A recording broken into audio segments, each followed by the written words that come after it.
Navê çîroka me çargoşe û sêgoşe ye.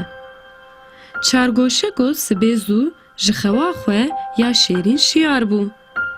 Ji nav nivînê xwe yê sor derket û çû destavê. Çargoşeko ji destavê derket. Lê ji bîr kir destên xwe bişo.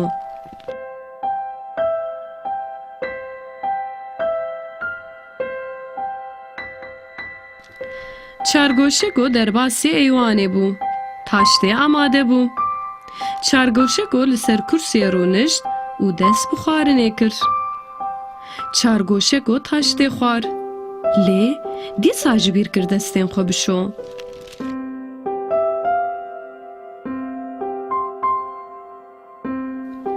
Dawiyê çargoşeko dengek bîst û reviya çû baxçe. Binêrin ka kî li baxçe bû.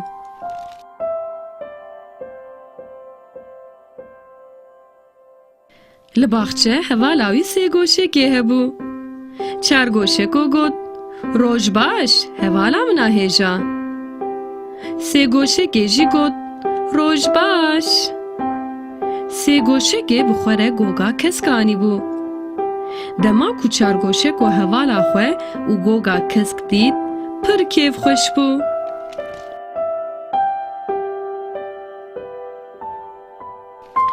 Çargoşeko û sêgoşekê bi kêfxweşî bi hev re lîstin. Ji ber ku pir bazdan û lîstin xwêdan dan.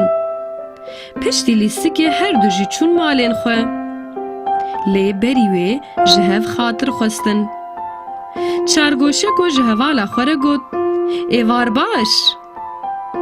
Sêgoşekê jî got, êvar baş.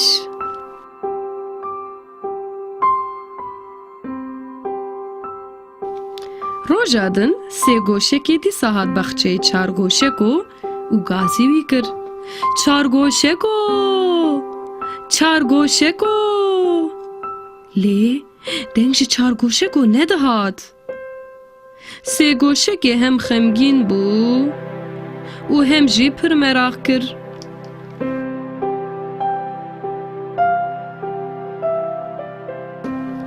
Çargoşeko berî taştê û dawiya taştê ji bîr kiribû ku destên xwe bişo. Dema ku lîstibû û xwêdan dabû, ji bîr kiribû cilên xwe bigeherîne. Loma çargoşeko nexweş ketibû.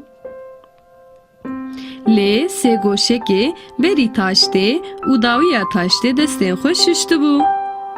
Çilên xwe yên xwêdan dayî jî guhertibû. Loma sêgoşekê nexweş neketibû. Sêgoşekê çû serdana çargoşeko û got, derbasî be. Çargoşeko got, spas dikim. Çargoşeko bi serdana sêgoşekê gelek kêfxweş bûbû.